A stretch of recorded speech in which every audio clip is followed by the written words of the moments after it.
Hi guys, this is lecture number 8. In this lecture I am going to solve a problem, but before going to solve the problem, here I am going to discuss some of the important points or some of the important logics which are used to prepare the tabular column or which are used to write the tabular column so that the solving of the problem becomes easy. So here I will discuss one by one. The first one is if there are only external gears in the gear train. So if the gear train consists of only external gears, then in the tabular column after arm write the smallest gear except compound gear. So here when the gear train consists of only external gears, then after arm you have to write the smallest gear. So here I will take the example here. So here this is the gear train which consists of only external gears. So here smallest gear is gear A. So here for this gear train after arm you have to write the smallest gear. So here the smallest gear is gear A. So after arm you have to write the gear A. And here in some cases compound gears are smallest gears, but after arm you should not write the compound gear. Even though the compound gears are smallest gears, you should not write the compound gear after arm. Except compound gear, you have to write the smallest gear after the arm. Okay, this is first point. And second point is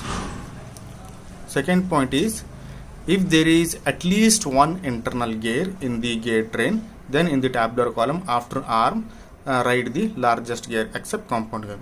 Opposite of the first point, if the gear train consists of at least one internal gear, then in the tabular column after arm you have to write the largest gear except compound gear. So here again I will take the example here.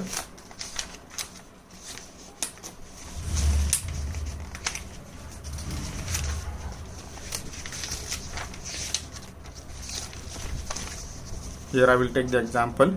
So here this is a gear train which consists of one internal gear. Here the gear A is an internal gear. Here this larger gear, this gear A is internal gear. So this gear train consists of one internal gear. So in such cases after arm in the tabular column you have to write the largest gear. After arm you have to write the largest gear except compound gear. So here the largest gear is gear A only. Here in this gear train the largest gear A is gear only. Even if you see the number of teeth on all the gears, gear A is having more number of teeth. For this reason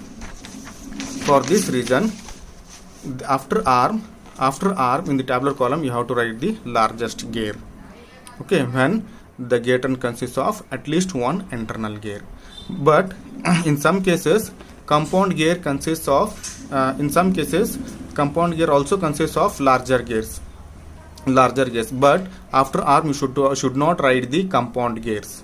Okay, you have to write the after arm you have to write the largest gear except compound gears. Okay, this is second point. And next third point is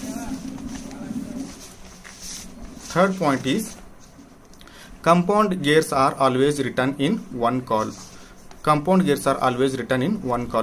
We have already discussed about this point, and we have already solved a problem based on this point. Always compound gears are written in a single column because both the gears are mounted on the same shaft and the speed of both the gears will be same. For that reason compound gears are always written in one column. I will show you one example here. So here I will take this epicyclic gear train arrangement. So here gear E and D are the compound gears. These two gears are mounted on the same shaft. So here in such cases in the tabular column you have to write the compound gears in a single column. This problem is already discussed in the previous video. So here you can see that compound gear DE is written in a single column like this. So this is what about the 3 points. Okay, these 3 points are very, very important to write the tabular column, so that if you follow these points the solving of the problem will become easy. Now we shall solve a problem. So now I will read out the question first. An epicyclic gear train consists of gears A, B, C as shown in the figure. So this is a epicyclic gear train. This epicyclic gear train consists of gear A, gear B, gear C. Okay. The gear A has 72 internal teeth. This gear A is having 72 internal teeth, means this gear is a internal gear, and gear C has 32 external teeth. This is gear C, and this gear C has 32 external teeth, means this gear C is a external gear. Okay. Next, the gear B meshes with both the gears A and C and is carried by the arm H, which rotates about the center of the A at 18 rpm. So here this gear B meshes with both the gears A and C. Gear B is meshing with gear A here, and also this gear B is meshing with gear C at this point. This is gear C, this gear B is meshing with gear C at this point. Okay.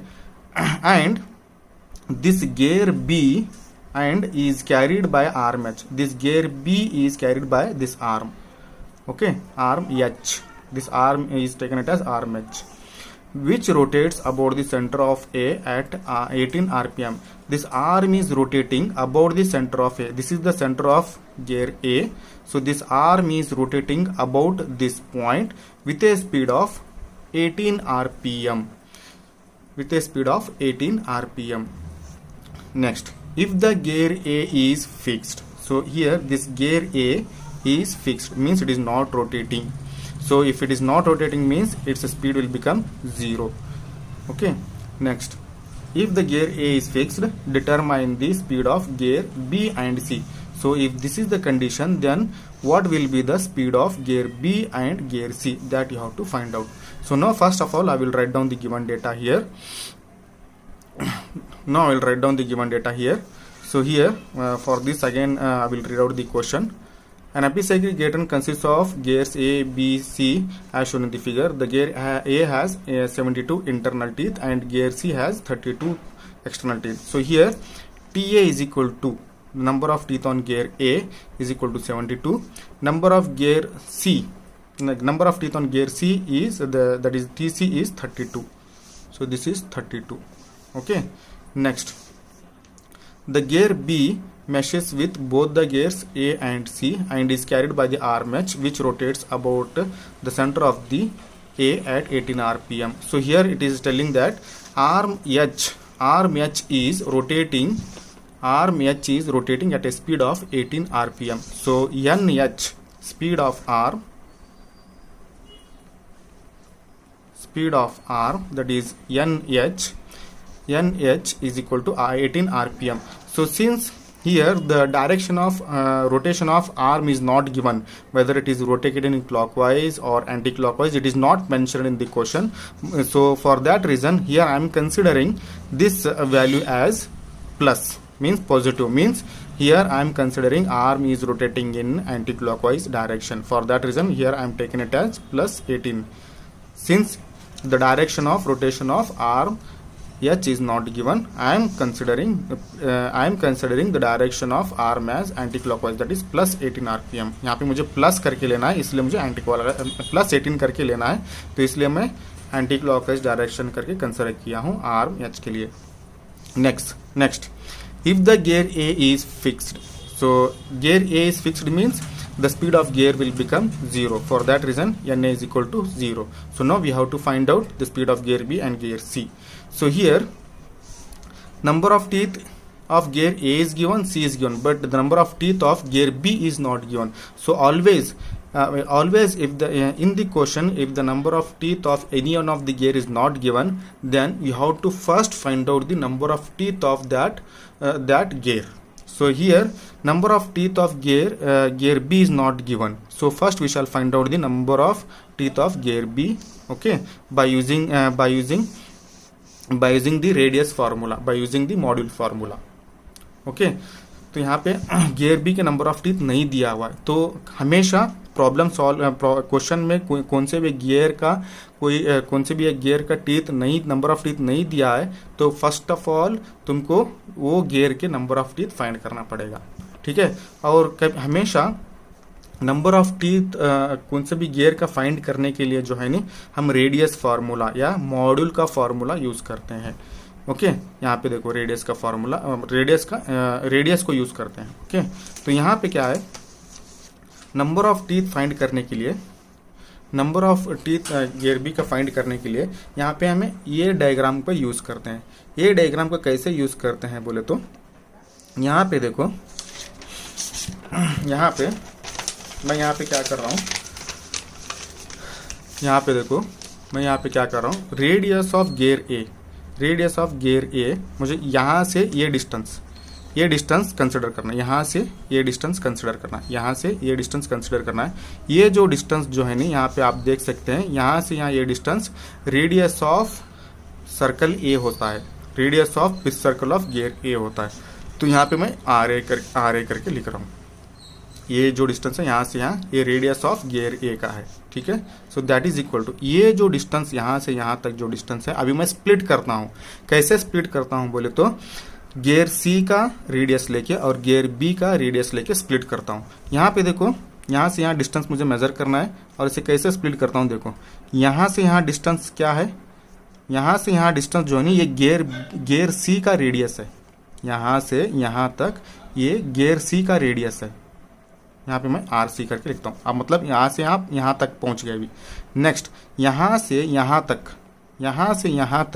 ये gear B का radius है, यहाँ से यहाँ तक ये gear B का radius है, तो प्लस आर बी। अभी देखो आप यहाँ से यहाँ तक पहुँच गए, ठीक है। अभी नेक्स्ट मुझे यहाँ से यहाँ तक पहुँचना है, यहाँ से यहाँ मेजर करना है। तो यहाँ से यहाँ तक जो डिस्टेंस है नी, ये गियर बी का रेडियस है, यहाँ से यहाँ तक जो है नी गियर बी का रेडियस है, तो अगेन प्लस आर बी। अभी आप यहाँ पे देख सकते हैं, यहाँ से यहाँ टोटल डिस्टेंस है ना, ये रेडियस ऑफ गियर ए का है, यहाँ से यहाँ जो है ना, ये रेडियस ऑफ गियर ए का है। इसको मैं कैसे स्प्लिट किया हूँ बोले तो, आप आर सी का रेडियस जो है नी, आर ए का जो रेडियस है यहाँ से यहाँ तक, आप कैसे स्प्लिट किए हैं बोले तो, जब आर सी का रेडियस आप कंसिडर करते हैं और आर बी का यहाँ से यहाँ कंसिडर करते हैं, और अगेन आर बी का यहाँ से यहाँ कंसिडर करते हैं बोले तो, वो टोटल आपका रेडियस ऑफ गियर ए का बन जाता है। तो यहाँ पे ये वाला आपको ये रेडियस ऑफ गियर ए जो है ना, आप ऐसे भी लिख सकते हैं। मतलब ये रेडियस ऑफ गियर ए का जो डिस्टेंस है ना, जब आप रेडियस ऑफ ऐसे ऐड करते हैं, रेडियस ऑफ गियर बी और गियर सी का ऐसे ऐड किए तो आपको डिस्टेंस सेम ही मिलेगा। तो अभी ऐसे क्यों लिखा हूँ बोला तो, मैं ये रेडियस जो टर्म है नी, रेडियस टर्म को जो है नी मैं मॉड्यूल और टीथ के फॉर्मूले से रिप्लेस करता हूँ। अभी जो मैं ये जो रेडियस टर्म को है नी, रेडियस टर्म को मॉड्यूल और नंबर ऑफ टीथ से रिप्लेस करता हूँ। कैसे बोलता हूँ, प्रीवियस वीडियो में बताऊँ, रेडियस का फॉर्मूला, पिच सर्कल रेडियस का फॉर्मूला जो है ना इन टर्म्स ऑफ मॉड्यूल कैसे लिख सकते हैं बोले तो, r is equal to mt/2। मैं पहले प्रीवियस वीडियो में बता चुका हूँ, radius of pitch circle can be written in terms of module and teeth like this. तो अभी मैं यहाँ पे क्या करता हूँ, ये जो r टर्म्स है नी, ये फॉर्मूले से रिप्लेस करता हूँ। तो उससे पहले यहाँ पे देखो मैं इसको और भी सिंप्लीफाई करता हूँ, r is equal to R C plus R B plus R B, that is equal to 2rb। R is equal to R C plus 2rb। So ये यहाँ पे लिखा हुआ है, R is equal to R C plus 2rb।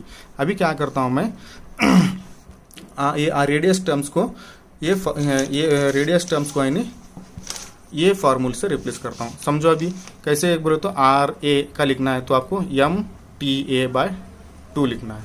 Suppose आपको R B का लिखना है बोले तो mt/2 लिखना है। आर सी का लिखना है बोले तो mt/2 लिखना है।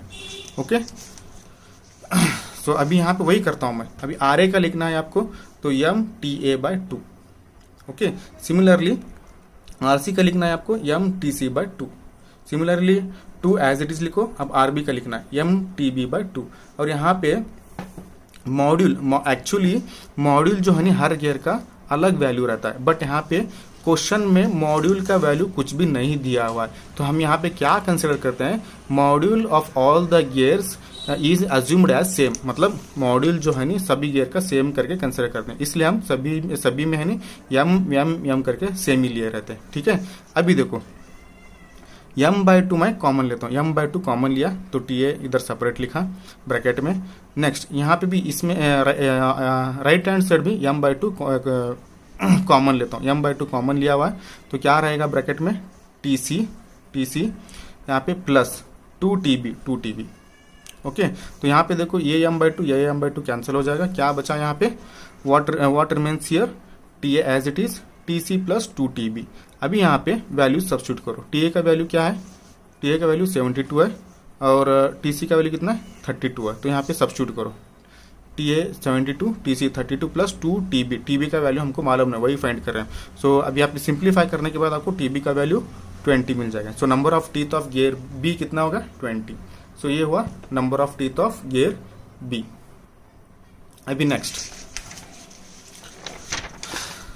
अभी क्या करना है, स्पीड ऑफ गियर B और गियर C फाइंड करने के लिए again we have to prepare the tabular column. Okay, तो वही सेम प्रोसीजर फॉलो करना है टैबुलर कॉलम में। फर्स्ट सीरियल नंबर, ओके, नहीं तो स्टेप नंबर भी लिख सकते हैं आप। Condition of motion, revolution of elements. Revolution of elements बोले तो कितने पार्ट्स है वो सभी यहाँ पे सब कॉलम बना के लिखना है। तो यहाँ पे देखेंगे कितने पार्ट्स है, यहाँ पे देखो gear A 1, gear B 2, gear C 3 और आर्म 4, तो टोटल 4 पार्ट्स हो गए।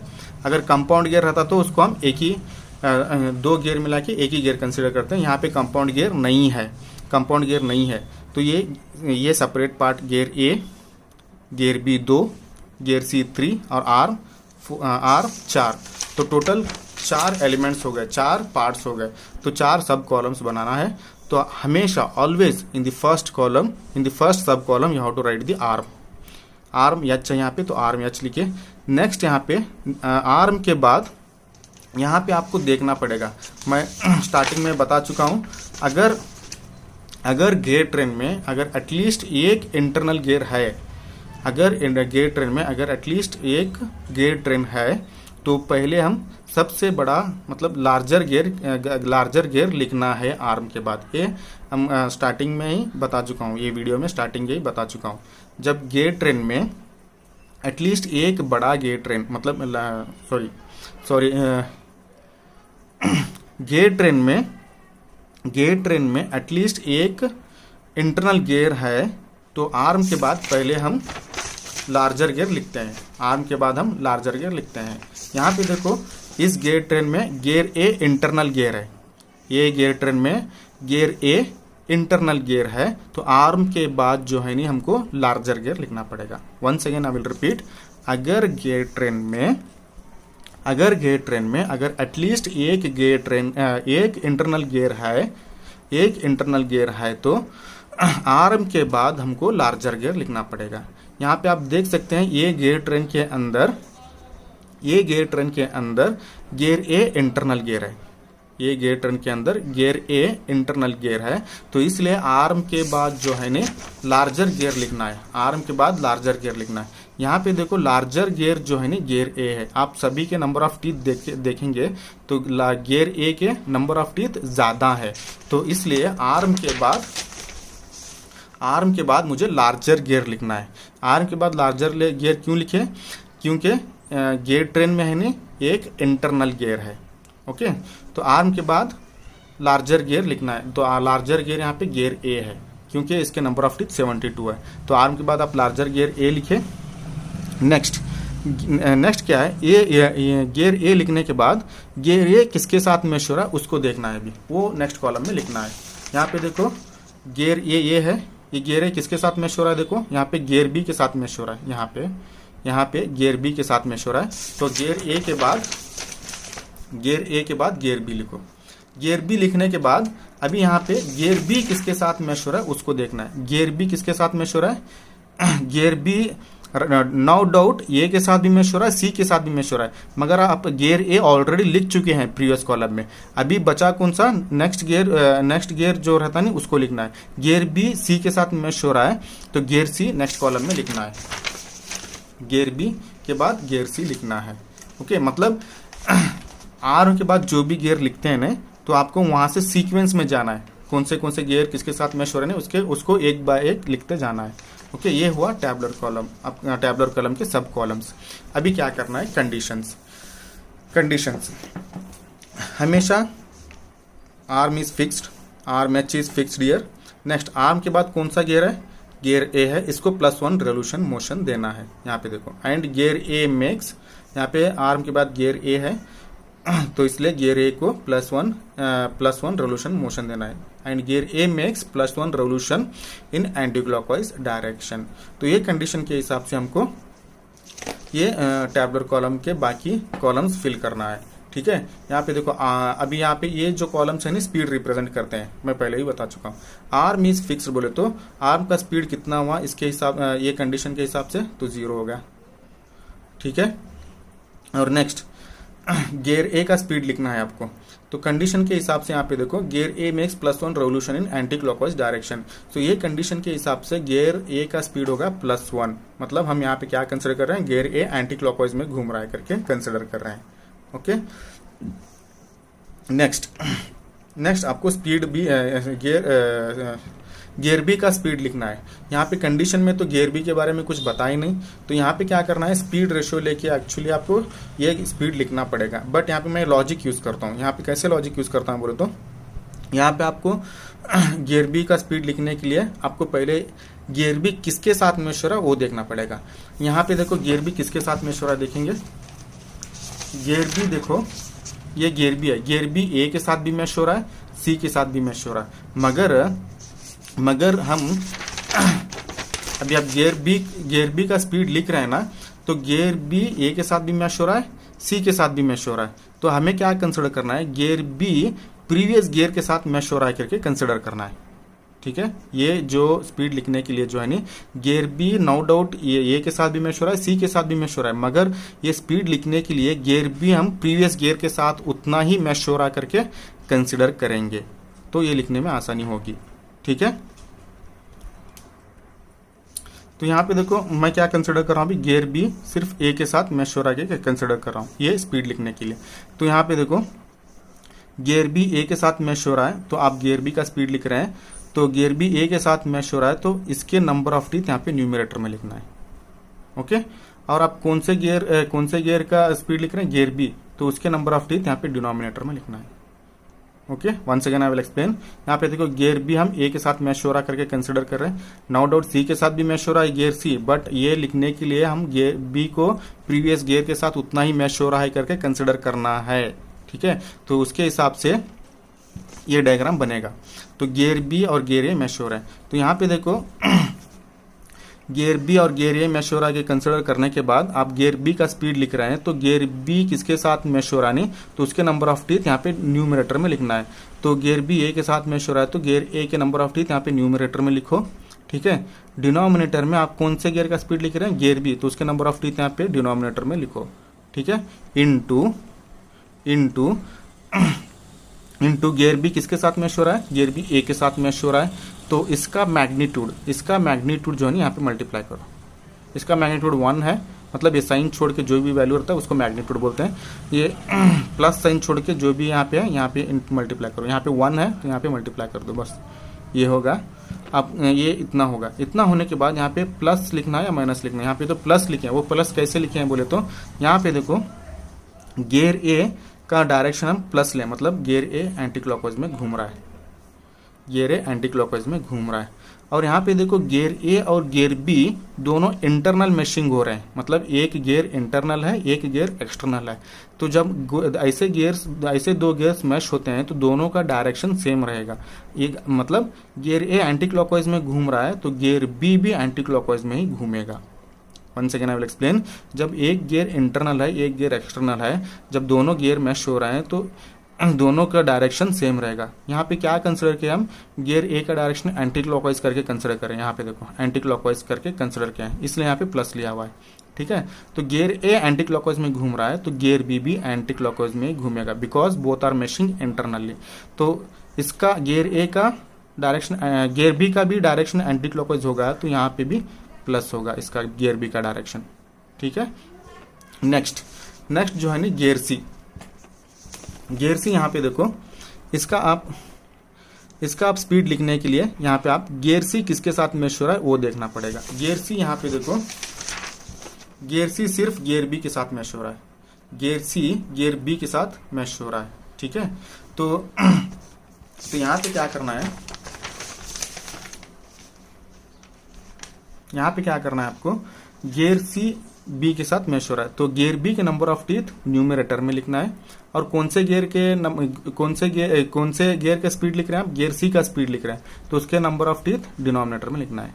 Once again explain, gear C किसके साथ मैच हो रहा है, गियर सी बी के साथ मैच हो रहा है। ओके, तो गियर बी के नंबर ऑफ टीथ न्यूमरेटर में लिखना है, और कौन से गियर का स्पीड लिख रहे हैं हम, गियर सी का स्पीड लिख रहे हैं तो इसका नंबर ऑफ टीथ डिनोमिनेटर में लिखना है। Okay, so into gear C किसके साथ में हो रहा है, गियर बी, तो इस गियर बी का मैग्नीट्यूड यहाँ पे पूरा मल्टीप्लाई करना है। ठीक है, यहाँ पे देखो ये प्लस साइन छोड़ के जो भी यहाँ पे वैल्यू है नी उसको मैग्नीट्यूड बोलते हैं। ये सब मैग्नीट्यूड जो है नी यहाँ पे मल्टीप्लाई करना है। यहाँ पे मल्टीप्लाई किए देखो आप TA/TB × 1। ओके, अभी यहाँ पे बात आएगी साइन की, ये माइनस साइन की। ये माइनस साइन कैसे आया, बोले तो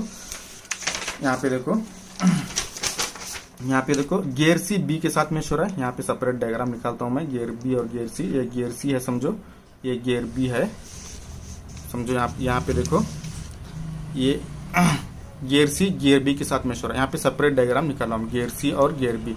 यहाँ पे देखो, यहाँ पे गियर बी, यहाँ पे देखो टैबुलर कॉलम में गियर बी का साइन क्या है, गियर बी का साइन प्लस है, तो गियर बी एंटी क्लॉकवाइज में घूम रहा है। तो यहाँ पे देखो गियर बी और गियर सी दोनों एक्सटर्नल गियर्स हैं, मतलब दोनों एक्सटर्नली मैश हो रहे हैं। तो जब दो गियर्स एक्सटर्नली मैश हो रहे हैं तो दोनों का डायरेक्शन अपोजिट रहेगा। बी एंटी क्लॉकवाइज में घूम रहा है तो गियर सी क्लॉकवाइज में घूमेगा। तो गियर बी एंटी क्लॉकवाइज में घूम रहा है, गियर सी क्लॉकवाइज में घूम रहा है, तो गियर सी का डायरेक्शन क्या होगा, क्लॉकवाइज होगा। तो क्लॉकवाइज को हम क्या लेंगे, माइनस लेंगे, तो यहाँ पे माइनस लिया हुआ है। तो ये हुआ फर्स्ट स्टेप, मतलब first condition of tabular column. अगर आप ये इतना लिख गए तो ऑलमोस्ट आपका 50% प्रॉब्लम खत्म हुआ।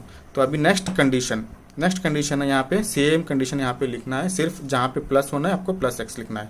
ओके, यहाँ पे देखो 0 है, और यहाँ पे ये सभी में भी जहाँ पे भी 1 है वहाँ पे आपको x करके लिखना है। यहाँ पे 0 है, 0 एज इट इज लिखो। यहाँ पे प्लस 1 है, यहाँ पे प्लस x लिखो। नेक्स्ट यहाँ पे देखो सेम लिखना है, यहाँ पे प्लस 1 है, यहाँ आपको सिर्फ प्लस x लिखना है। ओके, नेक्स्ट ये सब सेम लिखना है। यहाँ पे 1 है तो उसके बदले में आप यहाँ पे x लिखे हैं। ठीक है, so next plus y motion सभी कॉलम में ऐड करना है, जैसे प्रीवियस प्रॉब्लम्स में किया है आप। ठीक है, तो यहाँ देखो plus Y plus Y plus Y plus Y. Okay, अभी टोटल मोशन लास्ट स्टेप, यहाँ पे क्या करना है, सेकेंड रो और थर्ड रो को ऐड करके यहाँ पे लिखना है। यहाँ पे देखो 0 + y यहाँ पे लिखे, और ये कॉलम जो है ना स्पीड आर का स्पीड को रिप्रेजेंट करेगा, इसलिए यहाँ पे NH। नेक्स्ट x + y इसको ऐड करके यहाँ पे लिखना है, और ये जो कॉलम है ना गियर ए को रिप्रेजेंट करेगा। ओके, मतलब स्पीड ऑफ गियर ए को रिप्रेजेंट करेगा। नेक्स्ट दिस प्लस दिस यहाँ पे लिखा हुआ x TA/TB। Okay, plus y, ये जो कॉलम है नी स्पीड ऑफ गियर बी को रिप्रेजेंट करेगा।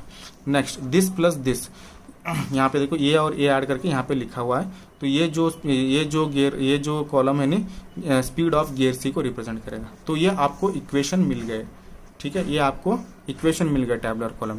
And one more important thing, once again I am repeating here, ये टैबुलर कॉलम बनाते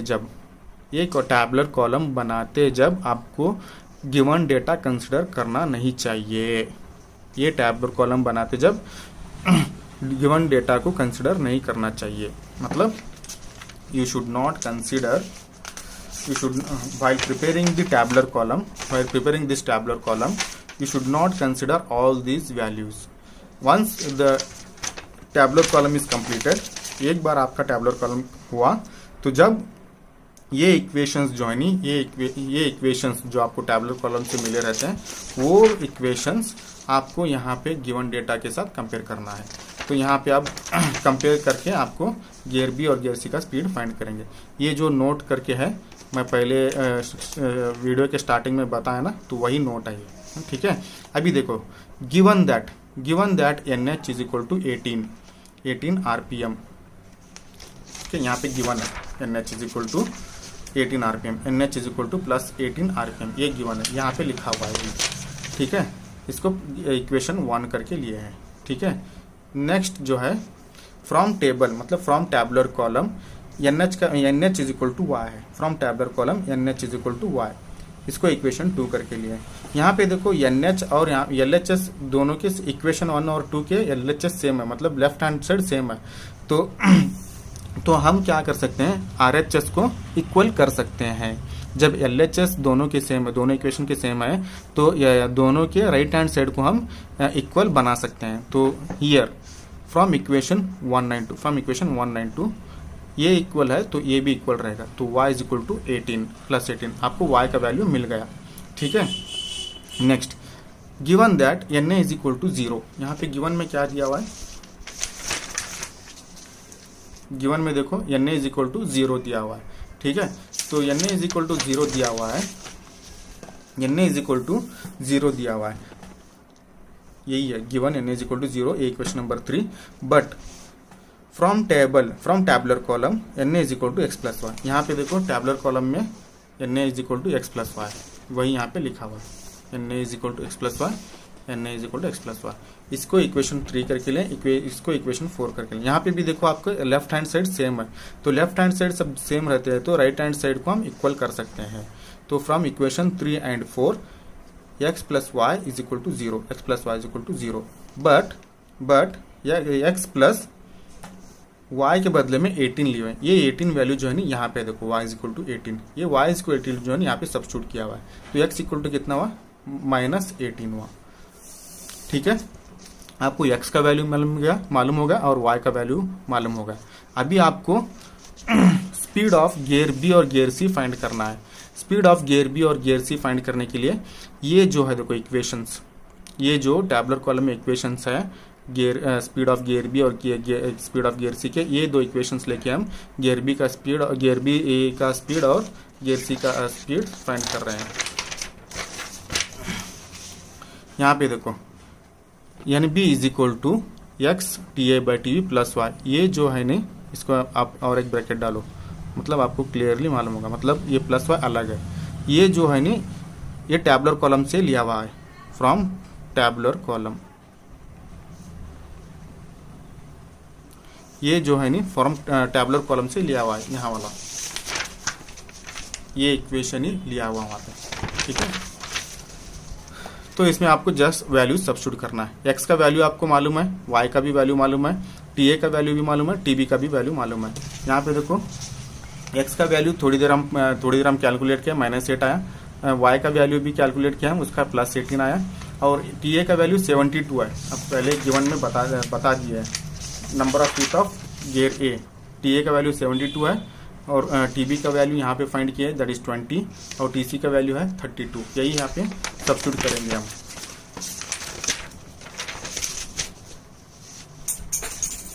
x का वैल्यू -18 अभी कैलकुलेट किया हुआ, -18, TA का वैल्यू 72 है, TB का वैल्यू 20 है, अभी मैं बताया, अभी जस्ट बताया मैं, TB का वैल्यू 20 है, यहाँ पे TB का वैल्यू 20 है, plus y that is 18, y का वैल्यू भी हम कैलकुलेट किए हुए हैं। तो ये सभी सिंप्लीफाई करने के बाद आपको NB का वैल्यू -46.8 RPM आया है, ठीक है। तो यहाँ पे माइनस आया हुआ है, तो ये गियर बी का डायरेक्शन क्या होगा, क्लॉकवाइज होगा, तो वही यहाँ पे लिखा हुआ है, clockwise direction, okay. Next, gear C का स्पीड फाइंड करना है। गियर सी का स्पीड फाइंड करने के लिए ये फार्मूला यूज करते हैं, ये इक्वेशन हम यूज कर रहे हैं। ये इक्वेशन जो है ना अगेन टैबुलर कॉलम से लिए हुए हैं। यहाँ पे देखो आप, यहाँ पे टैबुलर कॉलम में लिए हैं, यानी c is equal to this equation only we have taken here, वही इक्वेशन यहाँ पे लिया हुआ है, ये सेपरेट y अलग है इसलिए यहाँ पे ब्रैकेट डाला हूँ मैं। ओके, तो नेक्स्ट देखो, आपको सभी के वैल्यूज यहाँ पे सब्स्टिट्यूट करना है। माइनस एक्स का वैल्यू -18 है तो -18 यहाँ पे सब्स्टिट्यूट किया। टीबी का वैल्यू 20 है तो यहाँ पे 20 सब्स्टिट्यूट किया। टीसी का वैल्यू 32, मैं यहाँ अभी थोड़ी देर पहले बताया टीसी का वैल्यू 32 है करके, वहाँ यहाँ पे 32 सब्स्टिट्यूट किए। टीए का वैल्यू 72 है तो यहाँ पे 72 सब्स्टिट्यूट किए। टीबी का वैल्यू 20 है तो 20 सब्स्टिट्यूट किए, ठीक है। प्लस वाई जो है ना 18 है तो प्लस वाई 18 यहाँ पे सब्स्टिट्यूट किया आप, ठीक है। तो इतना कैलकुलेट करने के बाद आपका वैल्यू जो आता है 58.5 आया है।